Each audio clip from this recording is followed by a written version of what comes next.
Thank you, Anton. Hope everyone can hear me. If you can't, let me know. Hi, everybody. I am Nadine Campbell. I am a marketing consultant, also founder of an organization called Ace Entrepreneurs. We help startups start their business, scale, and go through to investment. I'm also an advisor for a couple of different companies. Also sit on Founder Institute, the largest global accelerator. I sit with them, previously a director, now a mentor, and just all round helping hand for anything to do with marketing, growing and scaling your business. And finally, I have two flagship events, which are Ace Fest, which I run twice a year. Next one is in June, and we look at helping underrepresented businesses scale their business and go through to funding. Thank you very much for having me, Anton, and I pass on to the next panelist. I think that's me. Hi, everyone. Thank you so much for having me here, Anton. I'm Justine Liu. I am a fractional marketing lead. I have quite a few hats on. I work very closely with my mum as the marketing director at the L Factor Limited, where I've worked very hard on unintroverting myself and helping to facilitate business relationships, connecting people with the right people, and very much understanding what our clients are hoping to do in terms of growth and just connecting them with the right people, whether it's in our network in London and Hong Kong. I also work very closely with tech startups, often jumping between B2B and B2C across everything from SaaS to wellness to D2C and ESG. Right now, one of my main challenges is helping my clients bridge the gap that AI has created between leaders and the teams. And I'm looking forward to answering your questions. I'll pass the mic over to the next panelist.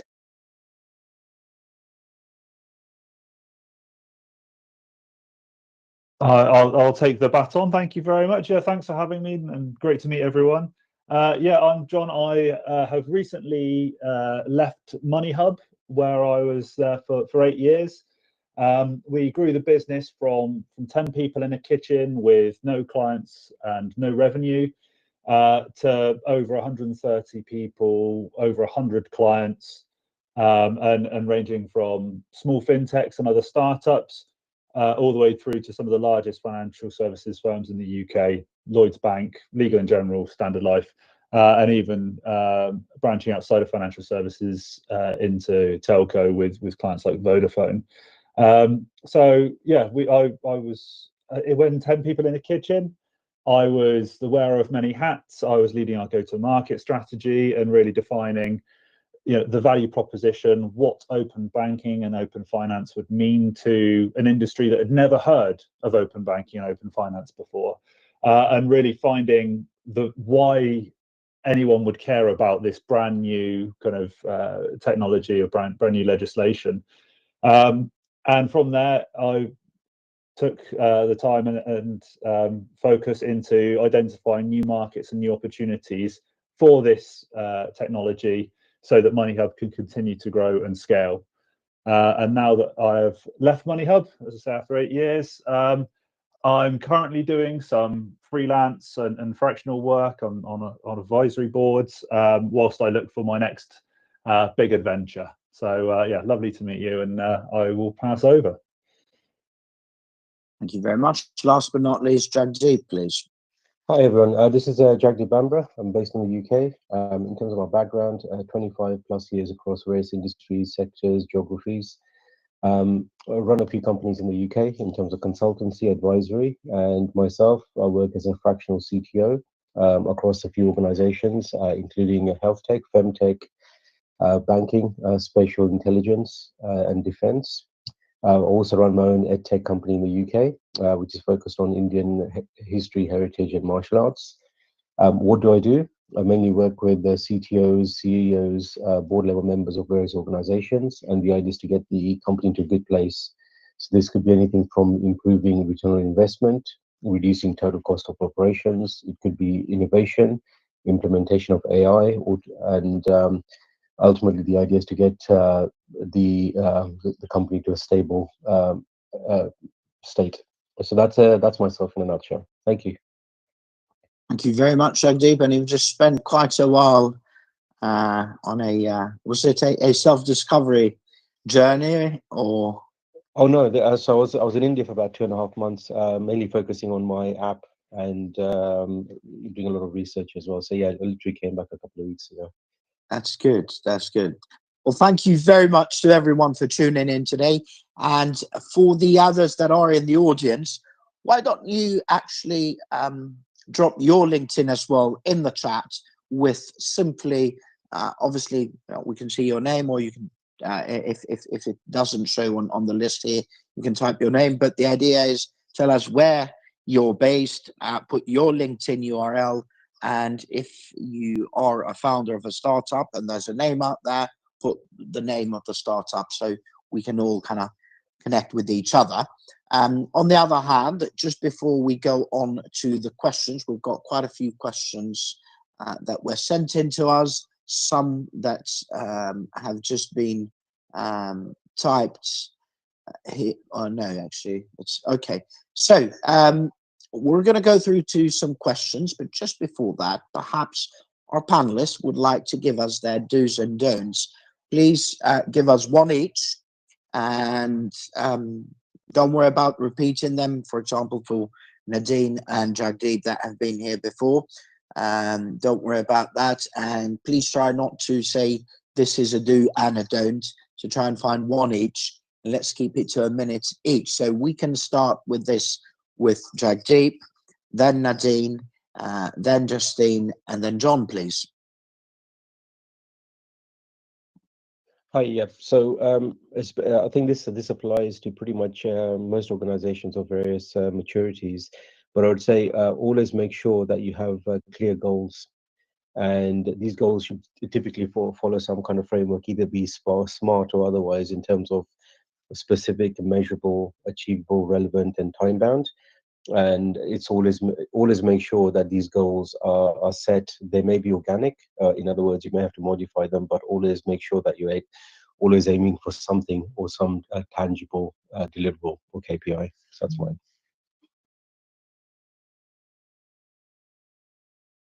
Thank you. Yes, Nadine.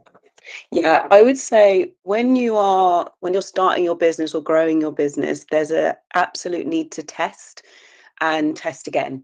So you may feel like in one period of the year something's working and then that might drop off. That is a cue for you to redo the test and see if that's still engaging, or if it's something that just engages for a while, the curiosity gets confirmed, and then you need to give them something else to respond to. So don't be afraid to test and just keep going. Even a test that fails is a learning. Look at the data and see what it tells you, what changes you need to make. So that's it. Yeah, test and test again. Thank you very much, Nadine. Justine? Nothing against do's and don'ts.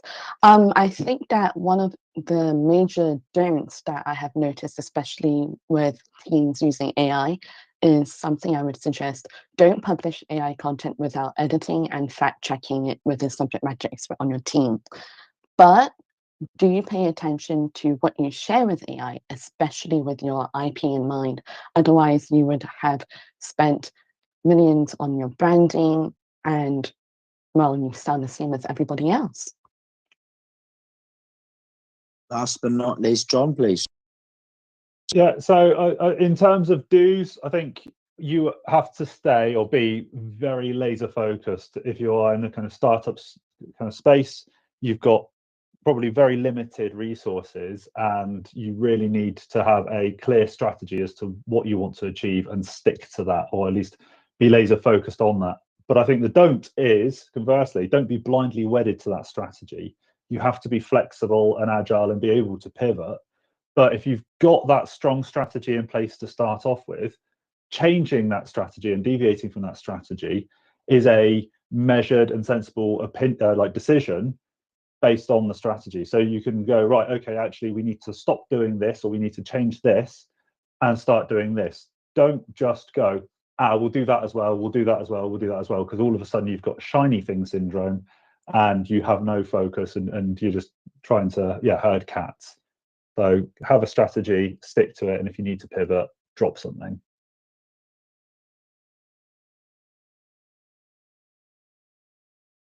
Well, that is absolutely amazing from all four of you, and I really appreciate that input. I guess it's time for a quick reset of the conversation for those of you that have just tuned in. This is Startup Growth Q&A. It's our 140th session. We've been doing these for 4 years now. We're here to help startups with whatever questions you may have in terms of growing your business to the next stage. The idea is quite simple. If you're here on Microsoft Teams, which is an audio-only call, you can type your question in the chat, then we give you the mic. Those questions can be on anything to do with growing your business, from user, vendor, client, partner acquisition, perhaps growth hacks, go-to-market partnerships and strategies, or just generic sales, marketing, advertising, and or branding. For those of you that are tuning in via our live streams, whether that's LinkedIn, YouTube, Facebook, or Instagram, please be aware that we're unable to monitor your questions live there. So you'd need to join us here on Microsoft Teams. The way to do that is either clicking on the links on those live streams, or simply go to our website, startup2scaleup.club. Find today's session, which is Startup Growth Q&A 140. You click join. It's a quick registration that gets you then a link to your email. And if you click on that link, then you can join us here directly on Microsoft Teams. By the way, there are no wrong questions and there's no need to be shy. It's a learning curve for us all. We are, however, only going to be here for the next 44 minutes. So if I were you, I wouldn't leave it for last second. to ask questions, because often when that happens, we run out of time. On the other hand, if your questions today are not on growth, please save them for the other conversations we run. We're currently doing 6 of those: Monday's talent, Tuesday's product and tech, Wednesday's growth, Thursday's fundraising, second Friday of the month it's UK startup law, and third Friday of the month it's UK startup finances, and they're all from 12 to 1 p.m. UK time, and you can RSVP to any of them via our site startup.scaleup.club. But actually, when you're there, you might want to join our WhatsApp community. We've got a few groups of founders, investors and operators, especially if you are UK based. But without further ado, I guess we can read some questions that were sent in to us, whilst the people that are here start typing their questions in the chat. So this was sent to us from somebody in Edinburgh. We're a D2C, direct to consumer, basically, that is, ethical fashion marketplace in Edinburgh, soon to start raising Series A. We need to make some noise. Our ethical fashion marketplace has gained traction with sustainability-focused influencers, but struggles to gain attention in mainstream fashion outlets, popular media, limiting brand visibility, basically. How can we create a PR strategy that highlights unique designer collaborations, showcases the affordability of ethical fashion through consumer success stories, and engages fashion journalists with exclusive previews or behind-the-scenes tours? Furthermore, how can we use fashion shows and industry events to position ourselves as a credible and innovative player in the broader UK fashion industry? Now, dear panelists, let's keep this to a minute each. But just before I pass it on to you, my only advice for now is go out there on Twitter, Instagram, and a few others. Look out for journalists of the field and start engaging with them. That's number one. Number two, there's a hashtag called journal request that a lot of journalists use when requesting stories. That can be quite useful too. And I think there's another one for instead of journal request, which for the life of me, I can't remember now. But let's see what the advice of the experts is. So let's start with Justine, then Nadine, then Jagdeep, then John, please. Wow, thanks, Anton. This is a great question. I think that where I would start is if you're looking to create a really unique PR strategy, especially if you're an ethical fashion marketplace, I'm going to be a bit presumptuous and think that you might have very strong values. You might have a unique story that triggered you to start on this journey to build this. So where I would begin would be to look in terms of what strong opinions do you have that aligns with your values, and any original data and insights that you can share, and use this as a data storytelling. And then from that, create some campaigns that you can really highlight that unique journey that you might have had. I'm sure that you face quite a lot, especially if you're up against very big brands. So I think value add and unique story would be the way to go. I guess what I'm saying in short is use that as a way to do authentic marketing.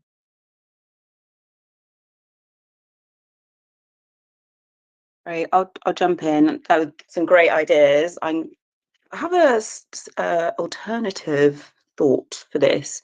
So when it comes to fashion, there's a very strong aesthetic. You know, we all know when we're seeing a Vogue campaign or a Gucci campaign, they have a certain aesthetic. And I think sometimes what happens when we are having sustainability-based businesses, we fall into a very heavy sustainability lens, and that therefore resonates with a certain group of people that are also into sustainability and so on and so forth. But what you can do is create some kind of impact marketing or guerrilla marketing by going in the other direction. So you can position your brand or position this marketing campaign in a very high-end luxe branded theme and feel, right? Look and feel. But then what you can do at the end is actually let the consumers know that this is sustainability. So that allows them to buy completely into the brand, completely into what you're trying to show, before you then tell them this is sustainability based. And that gets rid of any stigma that they might have. Oh, it's not going to be new, it's not going to be good, it's not going to be high end. You can get rid of all of that.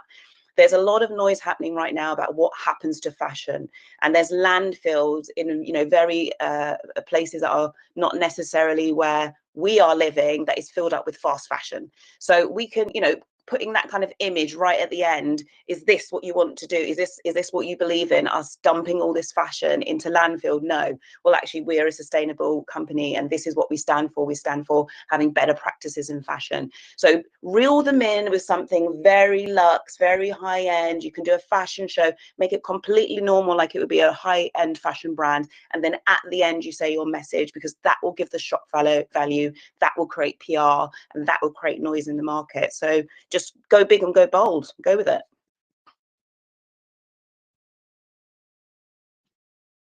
So I think just adding on to what's already been said, I would say from the if I break it down into kind of two chunks, one is a PR strategy, and then the other one is kind of looking at fashion shows, industry events, etc. I think that in the PR strategy, there's probably like a few areas that you need to look at. I think you've answered some of them already. So I would say one is look at press releases. Also look at trying to get access to exclusive interviews with these designers. So the question is, what makes this unique, and extract that uniqueness out into something tangible that people can actually kind of latch onto. The other one also is around looking at success stories and affordability. So the idea is that although you're doing kind of work in this space, ultimately it's also an element around money and sustainability. So I would say look at generating some case studies, and then also kind of work on the social media campaigns as well around these stories as well. As Anton mentioned, it's important to engage with the journalists and people who are actually in that know as well, because ultimately they will help you promote the brand. And also it might be worth looking at doing things like previews, exclusive previews, behind the scenes tours. There's a lot of AI and also augmented reality, mixed reality that you could utilize in this space. A lot of this is commodity tech now. It might be worth, depending on if you're kind of, like you said, you're based in the UK. There's a few events. I think you've got London Fashion Week, Pure London, etc. So it might be worth actually participating in these and trying to find a segue into actually exposing the brand in a place where you've got industry experts. And alongside that, might be worth hosting your own event as well. So maybe do a pop-up shop and collaborate with a few brands. So those are the ones that I can think of at the moment. Ultimately, a lot of this will also revolve around looking at networking and a lot of panel discussions as well, because in a lot of these shows and events, you do have experts and panels that get created. So it's kind of worth nudging your way in there as well. So those are the ones I can think of in terms of what you've asked for. Thank you.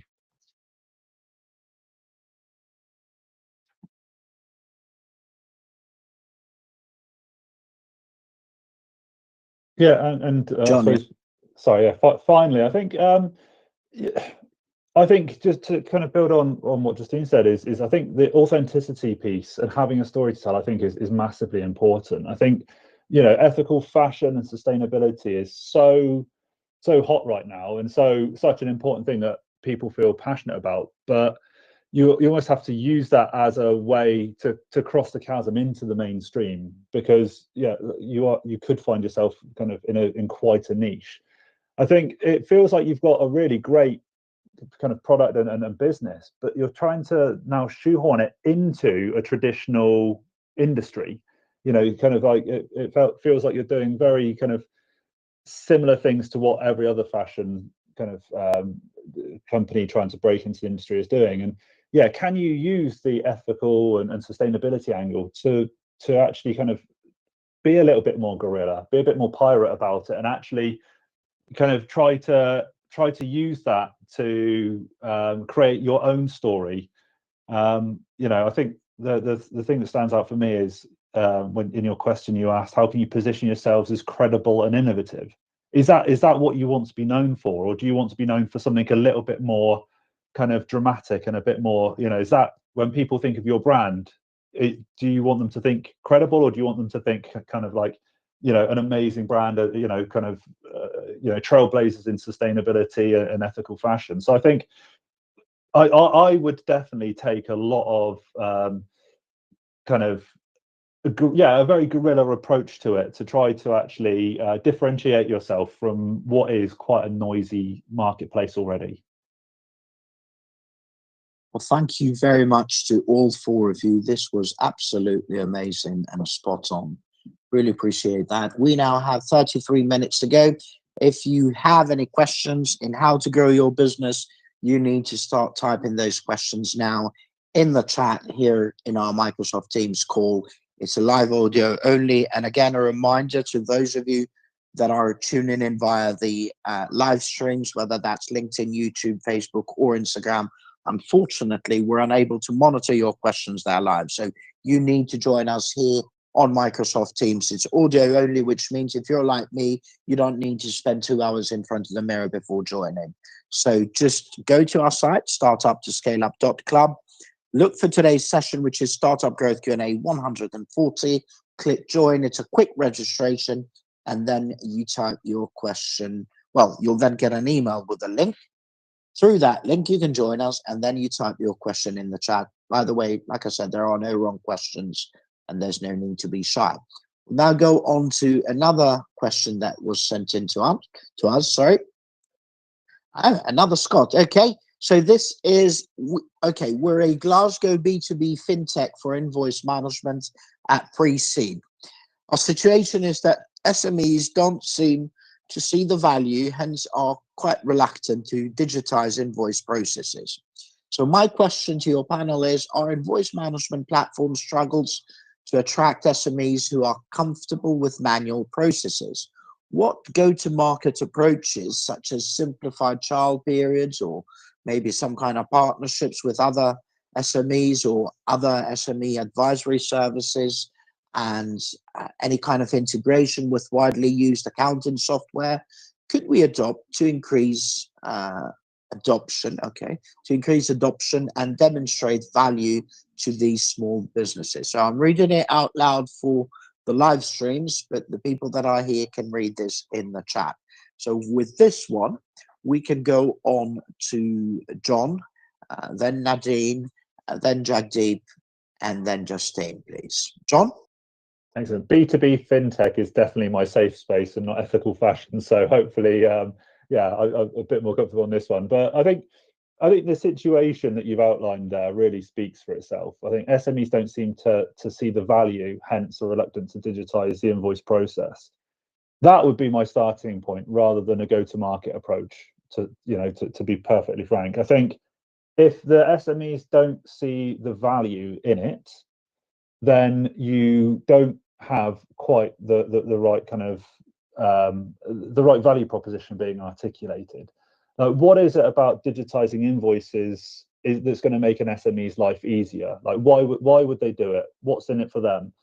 And I think that really is the question that needs to be answered before then you go on to the go-to-market approach. Because regardless of the go-to-market approach, if you can't demonstrate that value to them, then it's not really going to have a big difference. So I would speak to more SMEs and really drill down into, the problems they're trying to solve. Why would digitizing invoices be, an answer to that?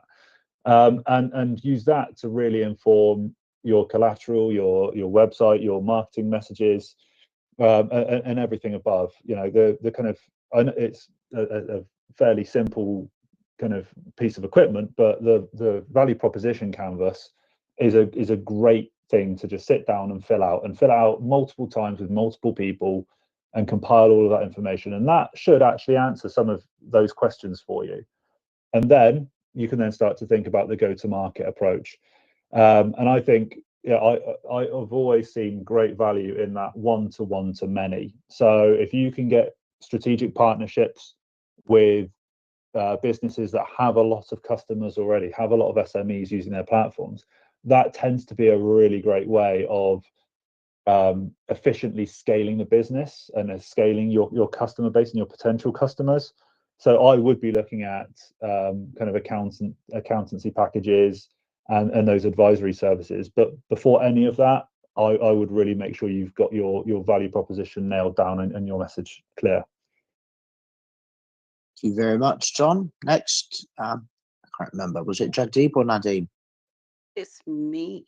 Go ahead. So I'm going to build on from John's really great start. And once you've got that nailed, just think about it like this. At the moment, or this from this period on, now when you do your assessments and your corporate accounts, it has to be digital. We are going towards digitalization. There's no way for them to get away from that. So what you're positioning yourself is as being a useful tool that will future-proof their business. So if that is the mindset, then how can you integrate with the tools that they already use? And now we have to use these tools when we do our accounting, Xero, QuickBook, and all the other tools that are out there in the market. So it's about connecting the dots for the founders to make their life easier. And I agree with what John says. What are the pain points? And you'll find them out when you speak to these SMEs. Another point I'm going to talk about, because I think John did that really, really well, is who are the influencers in the market that talk about financial literacy for businesses. And those particular influencers are growing rapidly because everyone needs to understand how to make the most out of the system that they're within right now. They don't have very expensive lawyers that can go through and check all these things for them. So now we have to look to people that really live and breathe these kind of financial points to go to them to help disseminate your message, basically to get your message out there. And even just working with a couple of them will really get your message out there. And I would say if you can find some that are within your local area, that will feel more authentic and resonate as you grow. And then once you feel like you've nailed your area that you live in, you can then go into more of a national go-to-market strategy. But definitely, as John said, what's your value proposition? Talk about the pain points that the founders have. Explain that we are going digital, so there's no way around that, and actually how you can help founders to actually make that work for them. And when it comes to them testing your service, absolutely, a trial period makes 100% sense. And once you get them doing the trial, the likelihood is that they will stay with you because they'll see that it makes their life much, much easier. They'll see that influencers in their area, ones that they actually resonate with, are also talking about your service, and then you go on and keep growing and growing. So good luck with that. Thank you. Thank you very much. Jagdeep, please. Yeah, so I think I'll probably flip it to another way as well. Also, is that if SMEs don't understand the value of what you bring to them, it might actually be worth offering, for example, a free assessment of their current situation and actually showing them the benefit of what your solution brings to the table. Obviously, this means that you might have to do something for free, but on the other hand, it might actually mean that the client understands where you're coming from. There are quite a lot of competitors in this space, by the way, so it's also worth checking what your competitors are doing. Zoho, Xero, and there's Tungsten Networks, Payhawk, etc. that also operate in this area and offer very similar services to exactly the same kind of client base that you're looking to target as well. So it's worth understanding what they're up to and why they're getting the success that they are compared to what you're offering on the table as well. The elements around kind of doing case studies also means that if you approach a client and say, look, you may not understand the value, but by the way, this is what we can do for you, and if you allow us a week of investigation, we can show you where we can fix things, as an example. So that free offer of advice, consultancy, guidance will sometimes open a door to a client, which may help, and then you can leverage that. It may be that you don't actually charge the client anything, but they instead offer their brand as a way for you to push a case study through and advertise your wares. So that might be one thing worth looking at as well. Banks typically are not that reluctant. very reluctant. So I would say it's probably worth targeting smaller organizations if you're looking to partner, especially with things like the accountancy survey organizations that you're talking about. So when it comes to integration, there are a lot of platforms out there that offer APIs, etc. So that's pretty easy. The only thing is that you might have to sign up to some kind of profit share agreement or commercial contract with them if you do offer some integration with these services. And it also means that you're committing to this as well. Typically, there's a ton of accountancy software that companies use, so it might be worth looking at which are the top 5 or the top 10 that are utilized in companies before you start building integration layers with these pieces of software. So those are the ones I can kind of think of initially. In terms of this kind of space around the go-to-market strategy, educational content is very important. And if you, I think, because I used to work for a client in this space called Tungsten Network, and what they used to do is actually have webinars and workshops and do a lot of white papers around how things can, how services that they offer benefit clients and customers, and where they focus on as well. And that's typically something you could put out on social media or your website. Testimonials and case studies, like I said, very, very valuable, because now you've got something tangible that you've actually delivered for a client. And there's the last point, which was made for the earlier question, is actually attend industry events in this space as well. And there's a ton of them out there, depending on the geography you're targeting. So hopefully Thanks some of a that. lot, Jagdeep. Thank you. Thank you. Last but not least, Justine. Thanks. Well, there's quite a lot of great strategies to build on. Very similar to John, this is definitely more my area. I think that the main challenge here sounds like is changing behavior. So what you're trying to do is appeal in the what we're doing now works fine. Why should we change? Which is one of the hardest things to do, especially when you're going from manual to digital. So in terms of what you're up against would be to look into use cases. So for example, what is the time that they're saving? Because they're SMEs, so they probably don't have a lot of resources. So if you showcase that value proposition in terms of time saved, and also they will probably be very aware of compliance risks as well. What kind of compliance risks would you normally have when you're going into digital for the first time? And really highlight the solution that you have to address this risk would be a great way to start.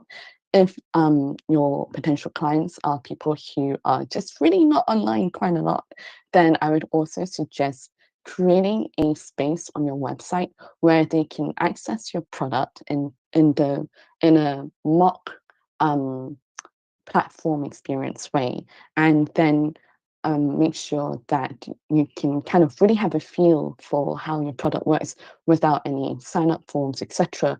So then at least they will kind of get their foot through the door. Well, thank you very much to all 4 of you. This is absolutely amazing. As far as my 2 pence on this, and it was touched upon by more than one of our panelists, is in terms of looking at that value proposition, I would actually drill even further. I would pick one industry and only one industry, and perhaps go even deeper and pick an industry at a certain stage in a certain location. And what I would do here, I would do a bit of an exercise whereby pick an industry that you can make enough money on. And that can have 2 routes. One, will you be looking to raise investments? If you will be, you need to pick an industry that you know you can get to 150 mil plus within 5 years or so in terms of turnover. And if you're not looking for investment, then you need to look at getting to about 10 mil in about 5 years. And then once you've identified that, you need to think, which industry do you know right now 10 people that will say yes and use it, whether it's free, whether it's try to use whatever it may be, but you need to have 10 people that will make substantial use of your product that you can now literally get within days to do that. And one or two partners, whether it's an accountant, whatever it may be, but you need to have 12 clients that you can onboard within days, if not within a couple of weeks, if not days, really. And that's where I would start in terms of doing this. Right here, we've now got 19 minutes to go. Hopefully we have time for another 2, maybe 3 questions. If our brilliant panelists wouldn't mind trying to keep our answers to about a minute each, please, would really appreciate that. I guess it's time for another reset of the conversation. This is Startup Growth Q&A 140. We're doing this to help founders with whatever questions you have in terms of growing your business to the next stage. There are no wrong questions and there's no need to be shy. It's a learning curve for us all. The idea, it's quite simple. If you're a startup in the conversation, where we are here on Microsoft Teams and it's audio only, you then type your question in the chat. We give you the mic and you ask our panelists. Those questions can be on anything to do with growth, whether it's user, vendor, client, partner acquisition, growth hacks, go-to-market partnerships and strategies, or generic sales, marketing, advertising, and branding. For those of you that are on the live streams, whether it's LinkedIn, YouTube, Facebook, or Instagram, please be aware that unfortunately we're unable to monitor your questions there. So you would need to join us live here on Microsoft Teams live audio. You can do that by going to our website, startup2scaleup.club. Look for Startup Growth Q&A 140. Click join. It's a quick registration that gets you a link to your email, and you can join us via that link and then type the question here on Microsoft Teams. For those of you who have questions but not on growing your business and other matters, then you need to join us on the other events we run. Mondays talent, Tuesdays product and tech, Wednesdays growth, Thursdays fundraising, second Friday of the month it's legal, third Friday of the month it's finances. They're all from 12 to 1 p.m. UK time, and you can join any of them via our site, startup2scaleup.club. And actually, when you go there, what you might also want to do is join our WhatsApp community. It's groups of founders, investors, and operators. And I believe Bashak, or is it Basak, has asked a question in the chat. I have now given you the mic, Basak, so hopefully you're able to talk. Are you audible? Yes, sure. Thank you very much. Basak, please introduce yourself and then fire away with your question. Yes, of course. I'm Başak. We are doing the same business, the B2C business, both in Turkey. Basak, I'm really sorry to interrupt you. If you wouldn't mind, keep it audio only. So turn your camera off so we can keep it audio for everybody. Would that be okay? Yes, okay. Thank you very much. Sorry about that.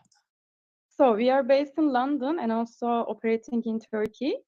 And we are quite new in London as business. And we are doing B2C business that offers rentals for electronic devices. But we are currently struggling to reach specific customer segments like students or impact-driven consumers. And the last one is parents. So do you have ideas and recommendations for reaching these customer segments without paid budget, paid marketing? Basak, thank you very much for joining us. This is absolutely amazing. I'm actually really thrilled and excited about this kind of business, and thank you for coming up with this. I'll give you my quick 2 pence and then I'll pass you on to my experts. What I would do is, rather than having all those 3 segments at once, start with one, Basak, whichever you think you can easier get to. Personally, without much money, I would go after the students, because I think if you go to students, you have a better chance at doing that. And the way to do it is by going to universities, by getting involved with student unions, by trying to speak to various organizations that deal with students, and I would focus on that to start with, and then move on to the others. And in terms of how to focus on it, like I said, try to get in touch with the universities themselves, find ways to create some kind of partnership, maybe by offering something else in return, whether it's some kind of training, or maybe look for when students have various parties or slash events, and you say, look, I'm willing to give you this equipment for free for this event if you advertise for us, and so on. But with this, what we're going to do is we are going to start with Jagdeep, then we'll go on to Nadine, then we'll go on to Justine, and then John. 1 minute each, please, panel. Jagdeep? Yeah, just building on to what Anton said, I think students would be your easier bet. I think there's probably 3 angles you could take. One is actually in a lot of universities, you have people who are ambassadors. So it might be worth finding out who these ambassadors are and actually helping the students help you recruit, these brand ambassadors. So that might be one thing worth looking at. The other one is also actually collaborating directly with the university or school or college as well. And in return, there's benefits you can offer. They can gain some benefits. Initially, you might even offer some of your stuff for free rather than renting or discounted rates in order to kind of get that initial bite. So I would say social media is very easy in this space, especially with Instagram, TikTok, Snapchat. And majority students are very active on these platforms. It's worth looking at kind of doing things like unboxing videos, product demos, student testimonials, etc. Anything that is kind of sticky content, and that is also very valuable as well, just to kind of start getting your brand out there. Those would be the easy bits. To your point at the end around accelerated programs, there's a ton out there. There's Techstars, Seed Camp, Founders Factory, and quite a few others as well. So I think I'm sure you can Google some in terms of accelerator programs. So thank you. Thanks. I'd speak to Uni Days, because they have one of the largest networks for students with student discounts. It might sound slightly different, but they have access to all the students. But my focus is parents, and it always is. If you ever say parents to me, I'll go with parents. Parents are time poor. They need things to make their life easier. So, and they also have a pipeline, well, not pipeline, but you have the parent and you have the child. So you have a dual audience there. So I would definitely say that parents is a great sector for you to think about think about things that's going to make their life easier. Think about tools that they can actually try before they buy, because parents spend a lot of money and the last thing they want to do is buy something that then doesn't work. You also have things like how to make their life easier when they're shopping, when they're buying. These are things that they can do from home. There are massive mum and parents networks out there. There's the one side, you've got the official sites, which are like Mumsnet and Net Mums and that. And then you've also got the whole school network to look at. So I definitely dive into them, speak to the people that lead those, see how you can get in, and definitely have, workshops and things where people can come and actually touch and try your tools in real life. Thank you. That's great. Thank you very much, Nadine. I believe it was Justine, wasn't it? And then John. Yep, that's me. I would very much echo Nadine, especially with parents who are always willing to spend something that will make their kids optimize their time and efficiency, all that good stuff. What I would actually approach this would be a 2-in-1. So I'd appeal to the students and the parents. I would also start building relationships with impact-driven consumers, such as connecting with circular economy groups, sustainability influencers, and B Corps, really highlighting how your model is waste reducing, access over ownership alternative. I would then also actually suggest approaching local councils, because right now local councils in the UK, they've got a huge sustainability KPI and stuff. So they're always interested in hearing from anyone, especially with rentals of electronic devices that are so pricey. I'm sure that you would gets a lot of feedback on that. So local councils and perhaps libraries as well, that might be a space where you can reach more people and create a community and really build that around your brand. In terms of accelerators, I think that there are some such as Zinc or Cedars Jumpstart and very mission-driven consumer-facing startups that I would approach. Thank you very much, Nadine. And last but not least, John, please. Yeah, well, I mean, Sorry, Justine, not Nadine. My bad. God, I'm losing it. Sorry, Justine. Sorry, Was about Nadine. to say, don't worry. Yeah, I mean, I think that this question's been pretty well answered to this point. I've not got too much to add, in all fairness. I think just to echo Anton's point at the very outset is whichever one you focus on, I would focus on one to start off with and build that out first. I just assuming that, yeah, you want to kind of try to get as much of a traction in one area as possible. And you might find that in focusing in one, actually, there would be certain products within your range that are more suitable or more attractive to the different types of consumers within each of those different groups that you've given. So yeah, I'd focus on one, articulate the value proposition. Again, you know, why would that group of individuals or that group of people be interested in your product, in your business? And make sure that as you target them, you are articulating that specific value proposition, and yeah, leverage those networks, leverage, you know, the kind of the universities or the parent groups, you know, mums nets. I would definitely be looking to create those strategic partnerships, but start with one and then grow out from there. Thank you very much, team. And Bashak, two quick things in terms of that one customer persona that I mentioned. I would go as niche as you can. You know, I don't want to sound like an echo chamber, but for example, I'm the parent of a autistic child, and I know that the schools there, they always need various devices and stuff because they can express and do things better when using those devices. And I'm sure that would be the same or similar stuff with university students and others. So go really, really niche on that. And then in terms of the accelerators, tomorrow we've got 4 amazing investors on our fundraising Q&A. And I'd love for you to join us at 12 o'clock and ask these investors. It's a mixture of VCs and angels. And actually, I think there's also an accelerator that will be joining us tomorrow. So please go to our website and find tomorrow's session, which is on fundraising. I hope you've found that helpful, Bashak. Thank you so much. This is really helpful. Thank you all. You're very welcome. And please feel free to reach out via LinkedIn.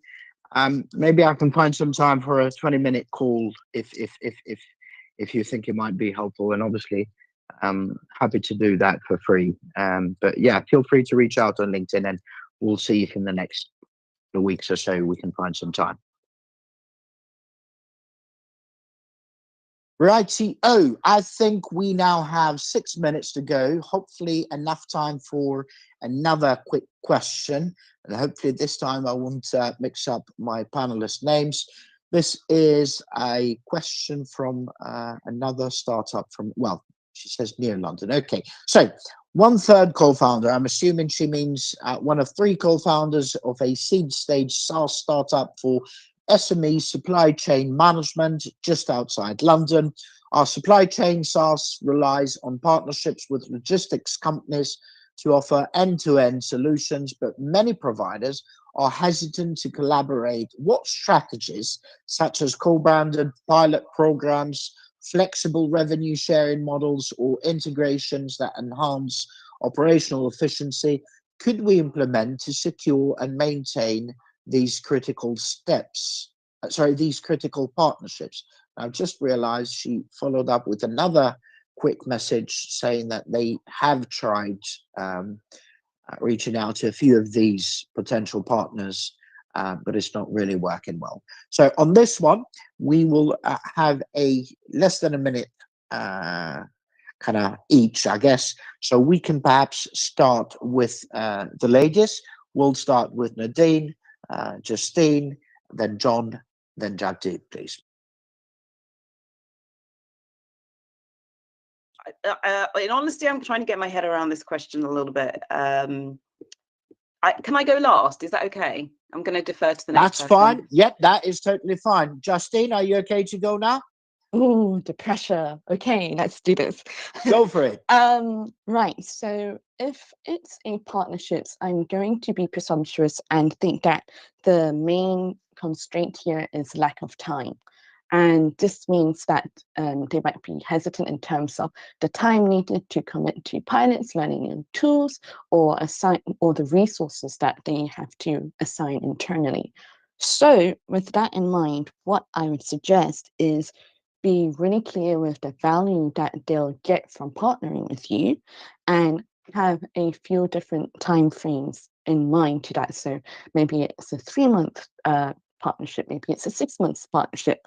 Then with that, I would really showcase the value they get and the differences between that time frame, and be clear about the action points that you need from their side of things. And then hopefully with that, they can see very clearly the structure and the low effort needed and the great value that this partnership will bring for them.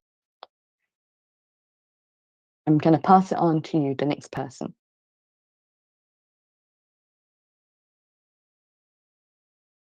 Okay, so I'll pick this one up.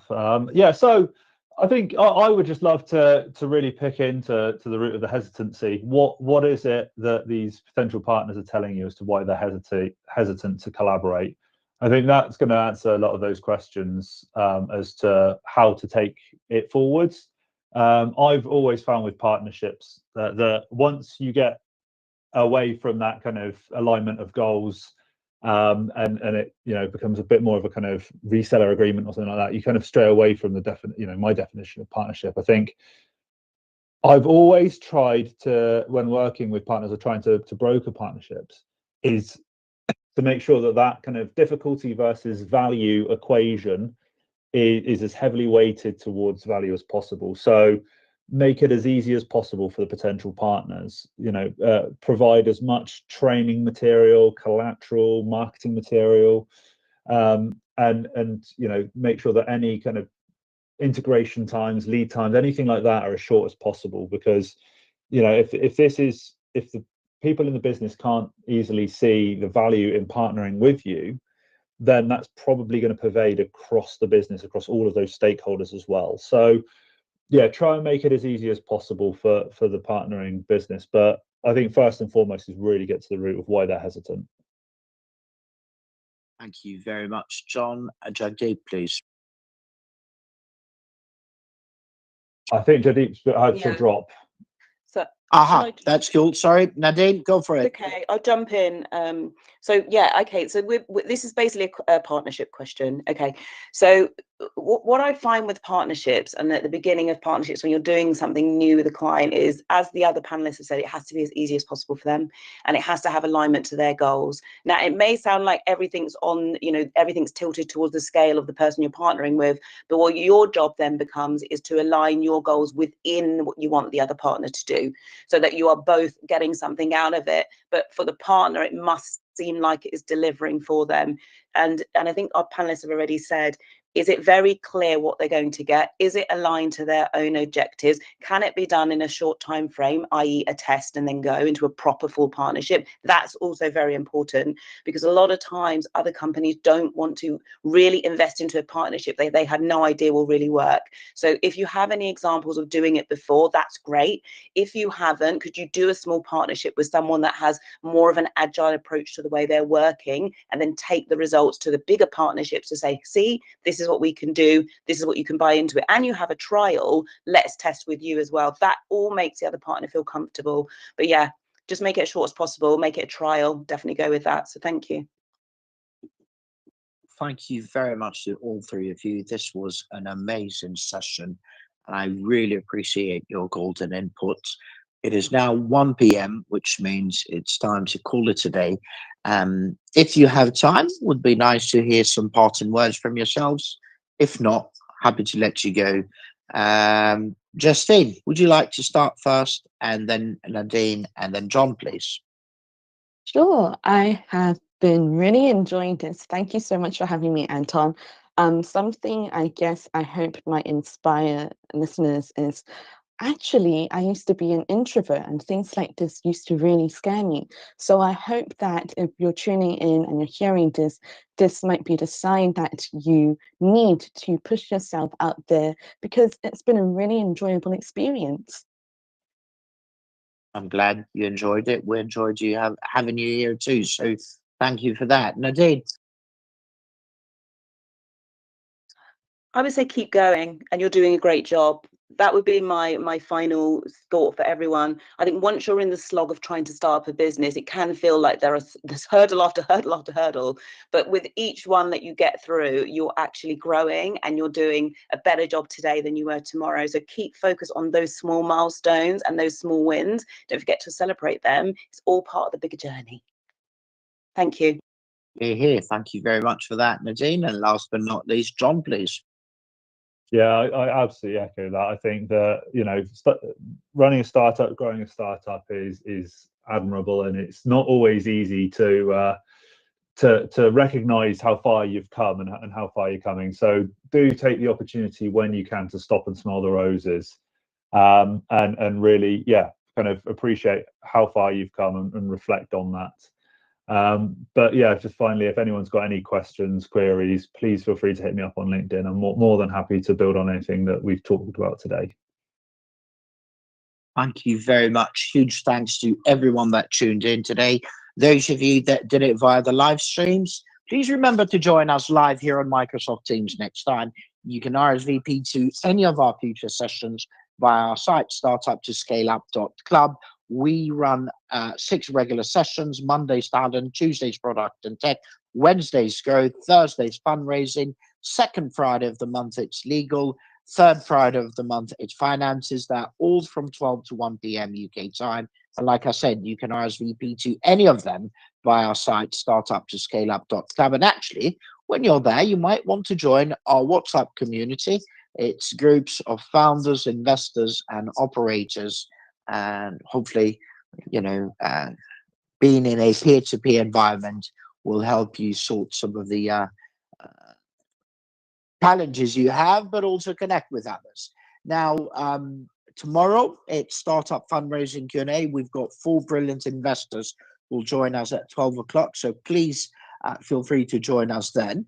And as far as my parting words are concerned, just remember, the startup journey can be both exciting, but also quite challenging. So try to have some fun in the meantime, and be kind to yourself and everyone else for that matter too.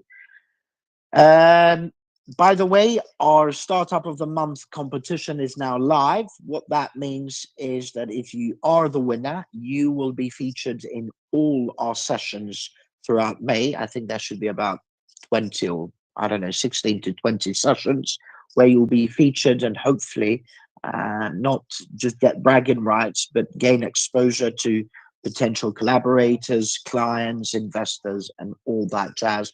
You can enter the competition by going to our site, startup2scaleup.club. Just click on the menu and find Startup of the Month, and then it's quite straightforward on how to do that. So again, thank you, and God bless you all. Hopefully see you tomorrow for Startup Fundraising Q&A. Bye-bye for now.